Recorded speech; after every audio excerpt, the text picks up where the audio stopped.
During time we have thought that democracy is just an utopia. We say that because supposedly the people have the power, politicians work for the town, and elections are a clean-fingered process, but honestly that is not true. Politicians control the government, people working for politicians, and election is a total corrupted process. Then we cannot do anything and we can't change the situation.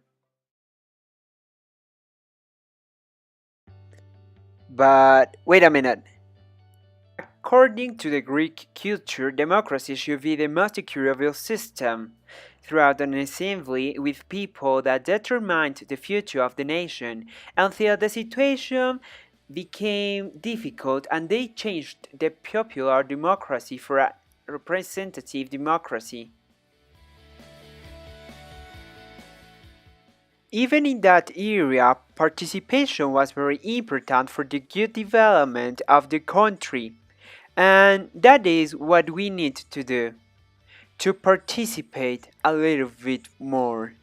The stake is a legislative simulator where participants perform a deputy's job.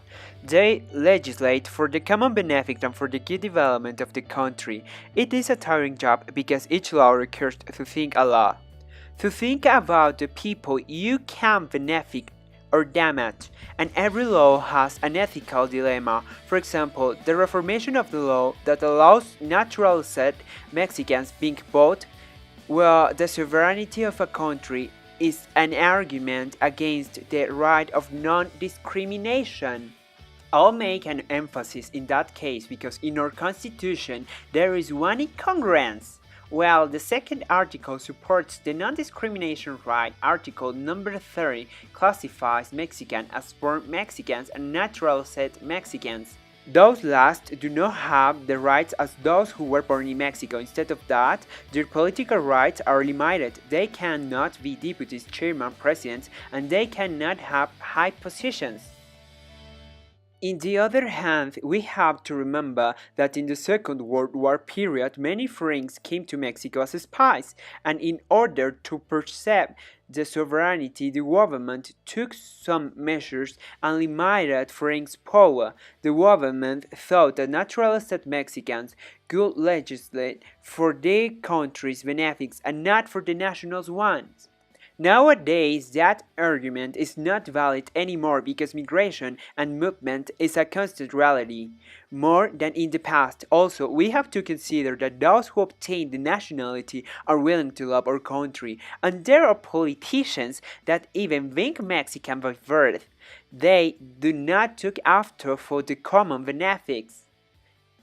After discussing about this reform we won, and more than a half of participants voted in favor of this law.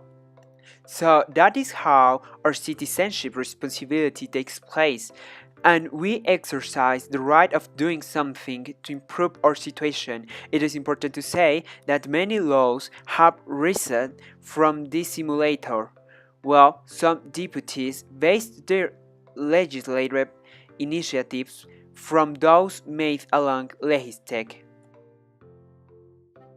While we won't change immediately the political situation in Mexico with one simulator, but we can change the perspective of those who can change the situation of Mexico in the future.